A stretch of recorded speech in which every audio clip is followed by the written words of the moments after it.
L'ange de la mort est venu prendre l'âme du prophète. Le prophète, alayhi salatu salam, il avait 63 ans. Il était fatigué et il avait beaucoup donné dans sa vie. En y réfléchissant bien, 1400 ans après, il avait traversé tellement d'épreuves. Il a été orphelin. Il a perdu son père. Il a perdu sa mère. Il a perdu son grand-père, son oncle. 7 de ses enfants étaient morts. La femme, qui avait partagé 25 ans de sa vie et qui avait été la première à le soutenir, elle était morte. Il y a aussi son honneur qui a été touché pendant 1 mois à cause de la calomnie sur Aïcha. Il a été frappé, insulté de tous les noms. Il a été rejeté par 26 tribus qui ont refusé de l'accueillir. Il a mené près de 29 batailles en 8 ans, dans des conditions extrêmes, à cause de l'environnement hostile, la chaleur, les longs trajets dans le désert, etc. Toutes ces épreuves ont fait qu'à 63 ans, il était même plus capable de faire ses prières surérogatoires debout, mais il les faisait assis. Alors on lui a dit, « Tu pries assis? Qu'est-ce que tu as, ô messager d'Allah ?» Il a répondu, « Je me suis fatigué à force de me soucier des gens. » Subhanallah. Cette année-là, il est sorti pour le pèlerinage d'adieu et il répétait, « Ô gens, prenez de moi vos rites. Peut-être que vous ne me verrez pas à cet endroit l'année prochaine. » Ensuite, Allah a révélé le verset suivant. اليوم أكملت لكم دينكم وأتممت عليكم نعمتي ورضيت لكم الإسلام دينا. Aujourd'hui, j'ai parachevé pour vous votre religion et accompli sur vous mon bienfait, et j'agréai l'islam comme religion pour vous. Tout le monde était content en apprenant ce verset, sauf une personne, sauf Abu Bakr, qui lui s'est mis à pleurer. On lui a dit, « Ya Abu Bakr, pourquoi tu pleures comme ça? Pourquoi tu pleures alors que ce verset annonce une magnifique nouvelle ?» Alors, il les a regardés en pleurant et il leur a dit, « Ce verset, c'est l'annonce de la mort du prophète. » Tout le monde a pensé, « Quel jour merveilleux, notre religion, elle est complète. » Mais pas Abu Bakr. Abu Bakr, lui, il a pensé, si la religion, elle est complète, ça veut dire que le message est fini et que la mission du prophète, alayhi salatu salam, elle est terminée. Donc, l'existence du prophète, alayhi salatu salam, sur cette terre, elle est terminée aussi. Alors, le prophète, alayhi salatu salam, il était gravement malade.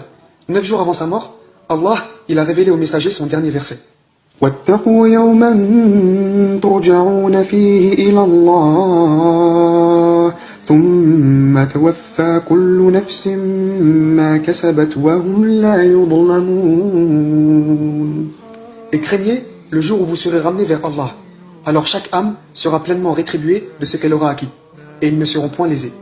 8 jours avant sa mort, il disait, « Mes frères d'Uhud me manquent, en parlant des martyrs. Je veux leur rendre visite. » Alors, il va les voir. Il arrive au cimetière et il leur dit, « Assalamu alaykum, ô martyrs d'Uhud, vous êtes les précurseurs, et je suis le suivant, Inch'Allah. » Sur le chemin du retour, il s'est mis à pleurer. Et les compagnons, ils lui ont dit, « Qu'est-ce qui te fait pleurer, ô messager d'Allah ?» Il les a regardés, les larmes coulant sur son visage. Il leur a dit, « Mes bien-aimés me manquent. » Alors les compagnons, ils lui ont dit, « C'est pas nous tes bien-aimés ?» Il leur a dit, « Non, vous êtes mes compagnons. Mes bien-aimés, c'est ceux qui viendront après moi et qui croiront en moi alors qu'ils ne m'ont pas vu. » Le prophète, alayhi salam, il était donc très malade. Et son état de santé, il s'aggravait de plus en plus. Il a alors rassemblé ses épouses et il leur a dit, « Est-ce que vous m'autorisez à me faire soigner chez Aïcha? Subhanallah, regarde, il est en train de mourir et il pense encore au bon comportement envers ses épouses. » Les épouses du prophète, alayhi salam, elles l'ont donc autorisé à passer ses derniers jours chez Aïcha. Et comme vous le savez, la maison de Aïcha, elle était collée à la mosquée. Et ce qui les séparait, c'était un simple rideau. D'un côté du rideau, les gens. Ils étaient tellement inquiets de son état qu'ils se sont rassemblés dans la mosquée sans boire et sans manger. Ils étaient là à attendre la moindre nouvelle. De l'autre côté du rideau, le prophète, alayhi salam, qui essuyait la sueur de son front et qui disait « La ilaha illallah ». Certes, la mort a ses moments d'agonie. Ensuite, il a entendu le bruit de la foule dans la mosquée. Et il a dit « C'est quoi ce bruit ?» Alors on lui a dit « C'est les gens qui se sont rassemblés, ils ont peur pour toi. » Il a dit « Emmenez-moi à eux. » Puis il leur a dit « Ô gens, on dirait que vous avez peur pour moi. » Ils lui ont répondu « Oui, ô messager d'Allah. » Il leur a dit « Ô gens, mon rendez-vous avec vous n'est pas ici-bas. Mon rendez-vous avec vous est au bord du bassin, le jour du jugement dernier. Par Allah, c'est comme si je le voyais de là où je suis. Ô gens, par Allah, je ne crains pas la pauvreté pour vous, mais bien au contraire, je crains pour vous la vie d'ici-bas. Je crains que vous combattiez pour elle, comme ceux qui vous ont précédés, et qu'elle vous fasse périr comme elle les a fait périr. Ô gens, je vous recommande de prendre soin de vos femmes. Je vous recommande de prendre soin de vos femmes.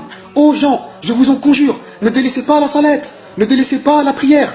Ô gens, si j'ai fouetté injustement le dos de l'un d'entre vous, voici mon dos, qu'il en fasse autant. Si j'ai souillé l'honneur de l'un d'entre vous, voici mon honneur, qu'il en fasse autant. Si j'ai pris de l'argent à l'un d'entre vous, voici mon argent, qu'il me le reprenne et qu'il ne craigne pas la rancune, car ce n'est pas dans ma nature, jusqu'à ce que je retrouve Allah avec une âme saine et pure.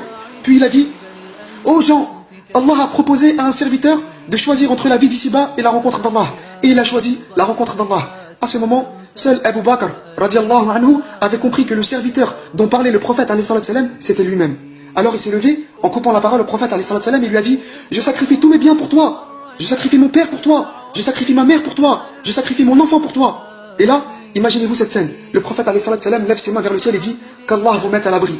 Qu'Allah vous assiste. Qu'Allah vous honore. Qu'Allah vous préserve. Qu'Allah vous consolide. Ô gens, passez mon salam à quiconque me suivra de ma communauté jusqu'au jour du jugement dernier. Pendant que le prophète alayhi salam était en train de mourir dans les bras de Aïcha, l'ange Gabriel est entré et lui a dit Assalamu alayka, ô messager d'Allah. Et le prophète alayhi salam lui a répondu Wa alayka salam, ô Gabriel. À ce moment-là, Aïcha avait compris que l'ange Gabriel était présent. Ensuite, Gabriel a dit au prophète L'ange de la mort est devant ta porte. Il demande l'autorisation d'entrer et il ne la demandera à personne d'autre après toi. Le prophète alayhi salam lui a dit Autorise-lui à entrer, ô Gabriel. Et là, Aïcha avait compris que l'ange de la mort il était là. Alors, l'ange de la mort il est entré et il a dit Assalamu alayka, ô messager d'Allah. Allah m'a envoyé pour te demander de choisir entre la vie d'ici-bas et la rencontre avec Allah. Et malgré la douleur de la mort, il a levé sa main et a dit Plutôt la compagnie du Très-Haut, plutôt la compagnie du Très-Haut. L'ange de la mort s'est mis à côté de sa tête et a dit Ô toi, bonne âme, l'âme de Mohammed ibn Abdullah, sors vers l'agrément et les bonnes grâces d'un Dieu satisfait de toi. La main du prophète alayhi salatu salam est tombée, sa tête est devenue lourde dans les bras de Aïcha. Elle a su qu'il était mort, mais elle ne savait pas quoi faire. Alors elle a écarté le rideau qui séparait sa maison de la mosquée. Les gens qui étaient derrière le rideau ont vu le rideau bouger. Ils avaient l'habitude de voir le visage du prophète alayhi salatu salam derrière ce rideau. Mais cette fois-ci, c'était le visage de Aïcha qui pleurait en disant Le prophète est mort. Le prophète est mort.